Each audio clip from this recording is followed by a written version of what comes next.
நண்பர்கள் அனைவருக்கும் வணக்கம். இந்த ஊரக வளர்ச்சி மற்றும் ஊராட்சி துறையில வந்து பாத்தீங்கன்னா கிராம ஊராட்சி செயலாளர் அப்படிங்கிற போஸ்டிங் வந்து கிட்டத்தட்ட 1483 போஸ்டிங் 37 மாவட்டத்துக்கு வந்து இருக்குது. இதுல வந்து நீங்க பார்த்து கவனமா வந்து அப்ளை பண்ணுங்க. முதல்ல உங்க கம்யூனிட்டி இடஒதுக்கீட்டு முறையில உங்களுக்கு முன்னுரிமை தகுதி இருக்குதா, உங்களுக்கான வேகன்சி இருக்குதா அப்படிங்கிற பார்த்துட்டு நீங்க வந்து அப்ளை பண்ணுங்க. ஃபர்ஸ்ட் வந்து பாத்தீங்கன்னா இந்த அப்ளை அப்படிங்கிற ஆப்ஷன்ல போய் நீங்க கிளிக் பண்ணிக்கிறணும்.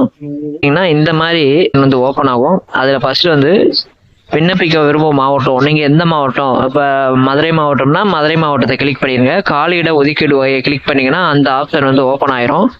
அதுக்கடுத்து பாலினம் வந்து மேலா ஃபீமேலா அப்படிங்கிறது ஓப்பன் ஆயிரும். அதுக்கடுத்து காலியிட இடஒதுக்கீடு ரிசர்வேஷன் கேட்டகரி உங்களுக்கு இருக்குது, இந்த மாதிரி நோட்டிஃபிகேஷன்ல பாத்துக்கிறணும். பார்த்துட்டு அதை வந்து என்ன செய்யணும் அப்படின்னா நீங்க கிளிக் பண்ணிக்கணும். அடுத்து விண்ணப்பதாரோட பெயர் வந்து உங்க 10th மார்க் ஷீட்ல எப்படி இருக்கோ அதே மாதிரி போடணும்.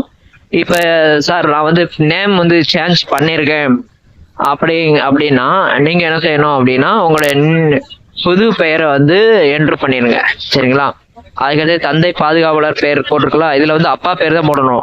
லேடிஸா இருந்தாலும் யாரா இருந்தாலும் முதல்ல அப்பா, கணவர் பெயர் போடாதீங்க, அப்பா பேர் தான் போடணும். 10th 10ஆம் வகுப்பு அந்த ஆல்ரெடி அதுலயே ஆப்ஷன்ல கிளிக் ஆயிருக்கும். கொரோனா காலத்துல நீங்க தேர்ச்சி பெற்றிருந்தீங்க அப்படின்னா எஸ் கொடுங்க, இல்லைன்னா நோ கொடுத்துட்டீங்கன்னா கல்வி அமைப்பு இந்த ஆப்ஷன் வந்து ஓப்பன் ஆயிரும். அதுல வந்து ஸ்டேட் போர்டு கிளிக் பண்ணுங்க. மாறா மெட்ரிகுலேஷன் சிபிஎஸ்சி அந்த மாதிரி எதுவும் கிளிக் பண்ண வேண்டாம், எல்லாருமே ஸ்டேட் போர்டு தான். அதனால ஸ்டேட் போர்டு வந்து கிளிக் பண்ணிருங்க.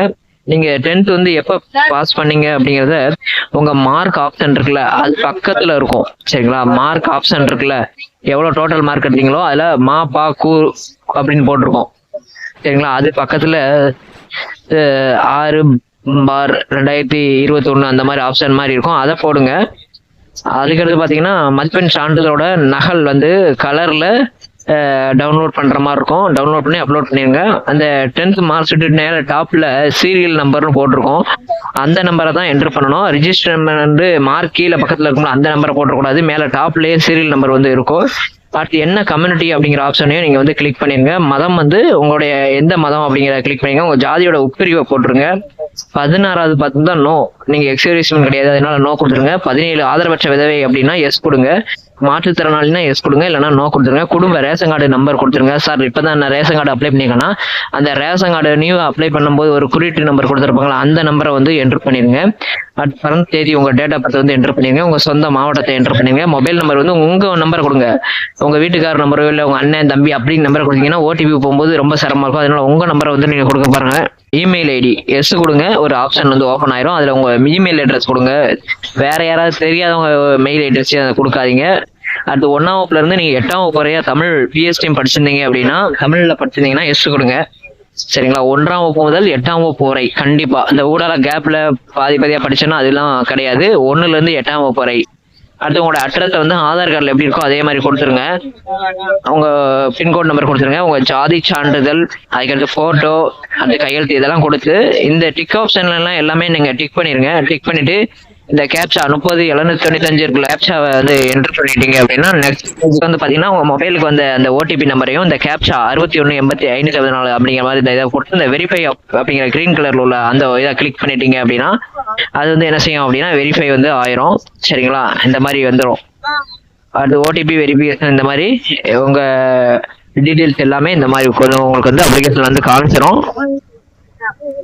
பார்த்தீங்கன்னா திரும்ப ஒரு ப்ரிவியூ நீங்க என்னென்ன கொடுத்தீங்களோ அந்த டீட்டெயில்ஸ் சம்பந்தமா எல்லா டீட்டெயில்ஸும் உங்களுக்கு இந்த மாதிரி வந்திருக்கும். பேரு, உங்களுடைய எவ்வளவு மதிப்பெண் எடுத்திருந்தீங்க, எவ்வளவு படிச்சிருந்தீங்க, உங்க ஏஜ் என்ன, உங்க போட்டோ, இது எல்லாமே என்ன செய்யும் அப்படின்னா உங்க ஜாதி சான்றிதழ் கையெழுத்து எல்லாமே இந்த மாதிரி வந்துடும். அடுத்து ப்ரொசீடு பே அப்படின்னு எடிட் எதுவும் பண்ணோம்னா அந்த எடிட் ஆப்ஷன் கிளிக் பண்ணுங்க. அப்படி இல்லைன்னா பே கிளிக் பண்ணிருங்க. பே ஆப்ஷனுக்கு வந்துடும். இந்த மாதிரி உங்க பேரெல்லாம் போட்டு எவ்வளவு அமௌண்ட் நீங்க கட்டணும் அப்படிங்கிற மென்ஷன் பண்ணி இதுல வந்து காமிக்கும். அதை வந்து இந்த மாதிரி பே யூசிங் அப்படிங்கிற மாதிரி இந்த ஆப்ஷன் வந்து நீங்க கிளிக் பண்ணிடணும். கிளிக் பண்ணிட்டீங்கன்னா இந்த மாதிரி இது ஓப்பன் ஆயிரும். அதுல நீங்க டெபிட் கார்டா, கிரெடிட் கார்டா, இல்ல யூபிஐ, பேடிஎம் இந்த மாதிரி இதுல போன்பேல செலுத்தணுமா அப்படிங்கிற ஆப்ஷன் வந்து கிளிக் பண்ணி கவனமா கொடுக்கணும். அதாவது டவர் உள்ள இடத்துல வச்சு கொடுங்க, டவர் இல்லாத இடத்துல வச்சு கொடுக்காதீங்க. அப்படி கொடுத்தீங்க அப்படின்னா அந்த ஃபெயில்டுன்னு அப்படிங்கிற ஆப்ஷன்லயே வந்துடும். ஏன்னா உங்களுக்கு இந்த மாதிரி ஆப்ஷன்ல காமிக்கும். அது அந்த ப்ராசஸிங் இப்படி ஓடிக்கிட்டு இருக்கும். அது ஓடிட்டு இந்த மாதிரி உங்களுக்கு ஆப்ஷனில் காமிக்கும். அதில் சக்ஸஸ்ஃபுல் அப்படிங்கிறத கிளிக் பண்ணி ப்ரொசீடிங்கிற வார்த்தையை எடுத்து கொடுத்துருங்க. அது ஆட்டோமேட்டிக்காக உங்களுக்கு டிரான்சாக்ஷன் சக்ஸஸ்ஃபுல்னா இந்த மாதிரி காமிக்கும். டிரான்சாக்ஷன் சக்ஸஸ்ஃபுல்னு. ஃபெயில்டு அப்படின்னா இந்த மாதிரி ஃபெயில்னு கொடுத்தோம். ரீட்ரே அப்படிங்கிற ஆப்ஷன் வந்து கொடுங்க. இந்த மாதிரி காமிச்சிடும். உங்களுக்கு அப்ளிகேஷன் வந்து சக்ஸஸ்னா இந்த மாதிரி காமிக்கும். டவுன்லோட் பேமெண்ட் அக்னாலஜ்மெண்ட் அப்படிங்கிற பிடிஎஃப் வந்து அந்த கீழே ஆப்ஷன்ல இருக்கும். நீங்க ரூபா கட்டினதுக்கான இதெல்லாம் நம்ம இப்போ முறை இங்க இருக்கும்.